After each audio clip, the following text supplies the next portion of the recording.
Hello, ladies and gentlemen, boys and girls, children of all ages. It is me, Dukect, back with you once again as I take a look at the the latest AEW pay-per-view Revolution. Don't forget to like, comment, and subscribe to keep up with me, Duke CT. Anyway, let's talk about the 0-hour matches, because, well, why not? As we have a 12-man tag as the Bang Bang Scissor Gang take on Jeff Jarrett Crew and Private Party. I really don't. Jeez Louise, this looks sad. And wait, is that Willie Mack? Why is Willie Mack here? I like Willie Mack. Why is he here? This is a waste of 3 talents. Maybe after this, we could have Willie Mack and Private Party go and they could be a trio. I wouldn't mind that. And the Bang Bang Scissor Gang, I consider this a bust, and have Jay White actually start being in Ring of Honor again. I wouldn't mind that. That would personally just be me. But I had the Bang Bang Scissor Gang winning, and I hope that this will never be spoken of again. Next up is the Chris Statlander, Willow Nightingale versus Julia Hart and Sky Blue. I think this was going to be a 4-way, but I think injury stopped it. But hopefully everyone's 100%. And I think Julia Hart and Sky Blue pick up the victory here because of Stokely shenanigans. And probably will be trademarked soon, but I believe that's what's going to happen. And some dissension in the ranks. I think there's going to be some dissension. So I think Julia Hart and Sky Blue pick up the big victory and leads into maybe a big business 4-way for the TBS Championship. I'm all in on that. And then we get into the main events of the show. The main show. We're not skipping up there, but the main show, ladies and gentlemen. As we talk about the 8-man All-Star Scramble as Dante Martin hooked the FTW champion, Brian Cage, Magnus, Chris Jericho, Powerhouse Hobbs, Lance Archer, and Wardlow. And the winner of this match gets a number 1 contendership. They will become number 1 contender for the AEW World Heavyweight Championship. I honestly think Hobbs is going to win here, or maybe Sammy comes out to distract him. Who knows? But it's going to be, I honestly think it's either going to be these 3. I think it's going to be Hobbs, Archer, because he's due for his yearly World Championship push, and Wardlow. Those are your 3. I think those 3 are going to do it. One of those 3 are going to do it. I don't see Cage. I don't see Cage doing it. Dante Martin, too cold. Chris Jericho, oh hell no. Magnus, nah. But I just think one of those big 3. But if you push me, I think Hobbs will win. But then again, I mean, Sammy is, you could just have Sammy, that feud's done. You can have that maybe come back later. But I think Hobbs could win.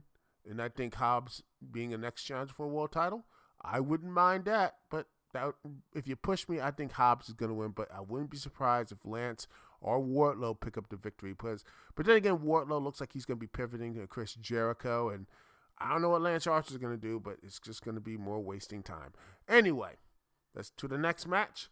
FTR versus Jon Moxley and Claudio Castagnoli. I think this is going to be one hell of a hard-hitting tag team match. It is going to be, I think it's going to be the just the hardest hitting match of the card. Sorry, Eddie Kingston and Danielson. Y'all two are going to be great, but I think this is just going to, the tag match here is going to be hard hitting, just real hard stuff. It's going to be like one of those, Jim Crockett Promotions type of stuff. I think Moxley and Claudio win. FTR go away for a while so they can Cash can deal with his, pew charges. And that's pretty much what I say. I think that's what's going to happen. Next up, we have Christian Cage, Daniel Garcia. I think Daniel Garcia gets close, but Christian Cage wins thanks to Adam Copeland's interference. Unintentional or intentional? It could be something big company. That'd be very interesting. But I think the TNT champion is going to stay being TNT champion. Next up, Ospreay, Takeshita. Ospreay wins. Maybe by the help of Kyle Fletcher. Who knows? Maybe his visa issues might be done. I think It might be done soonest. I think he'll be there by, hopefully, the stuff is done, hopefully, by Supercard of Honor. I hope Kyle is free to do stuff at Supercard of Honor, because I think he is doing really good stuff as a singles competitor. I think Contesta and I think Ospreay is going to be real. I think this is going to be a really great match. It could go either way, but I think Ospreay picks up victorious. Kingston, Danielson, I think for the Continental Crown, Kingston beats Danielson clean as a sheet, knocks him out, and Danielson, regrettably but respectfully, shakes Kingston's hand. And tries for a low blow, but Eddie blocks it and knocks him out again. That's what I see. Anyway, that's how I feel. Next up, the next championship match is the International Championship. Roderick Strong challenging Orange Cassidy for his international gold. I think Roderick Strong picks up the victory. Orange Cassidy goes away for a while, and he comes back, and I think he might be the one taking down the TNT champion, Christian Cage. Or maybe he might go after, I think, after maybe Hobbs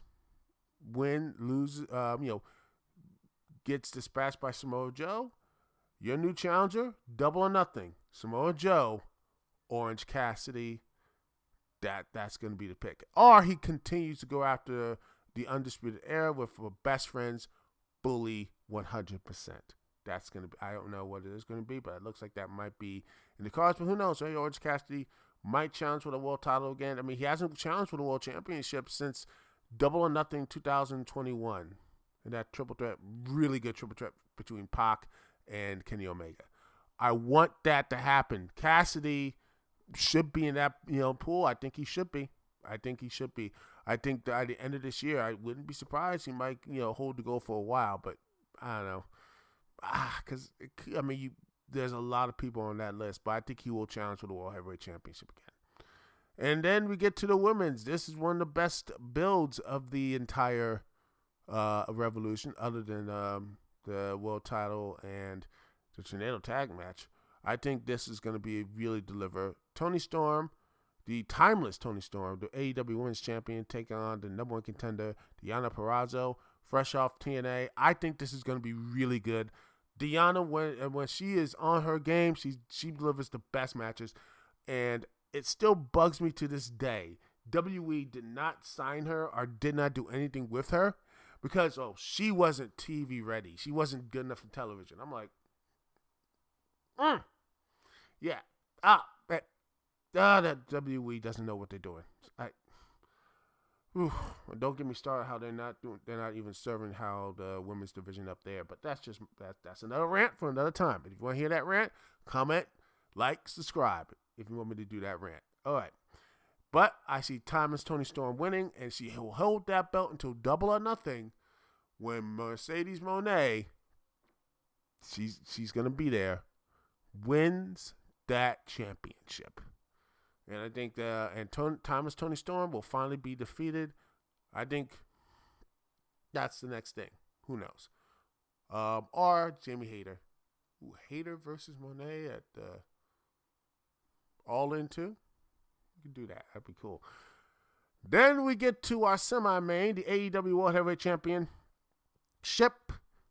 as Hangman Adam Page and Swerve Strickland, the co-number one contenders, take on the Samoan submission machine, Samoa Joe.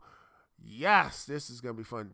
Hangman going even more deranged, Swerve trying to prove himself, basically being the man, wants to do everything he can, and Samoa Joe wanting to prove that he is not a fluke champion. Samoa Joe wins here, as Adam Page, I believe, will cost Swerve some way and somehow, and Joe will continue on his reign, and the Swerve and Hangman, I think, even though he's doing heelers, I think they're going to have a huge match, maybe on AEW television, or maybe on a pay-per-view, maybe Double or Nothing, when the babyface turn, when the double turn finally happens via like Brett and Austin, and hopefully that it won't be the only match. Hopefully it won't be like WrestleMania 13 where that match was pretty much the saving grace.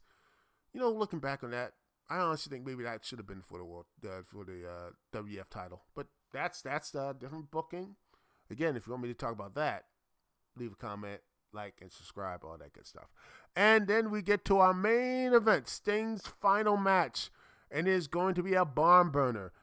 A tornado tag team match for the AEW World Tag Team Championships as Darby Allin and Sting. No, I get Tony Vondi says.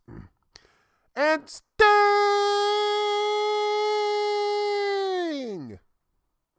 Hopefully that was good enough. Take on the Matthew and Nicholas Jackson, the AEW's EVPs, the Young Bucks.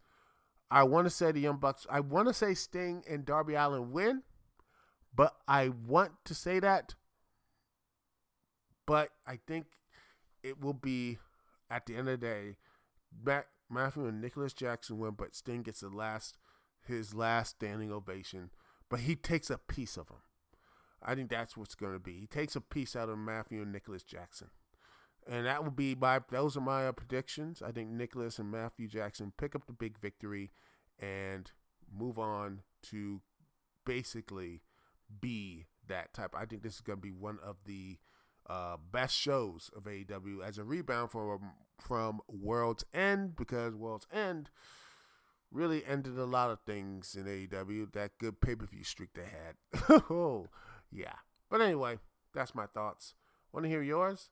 Comment below. Give me all your thoughts and opinions. Who's going to win or lose at AEW Revolution? Anyway, that's me, Dukect. Peace and love. I will see y'all when I see y'all later.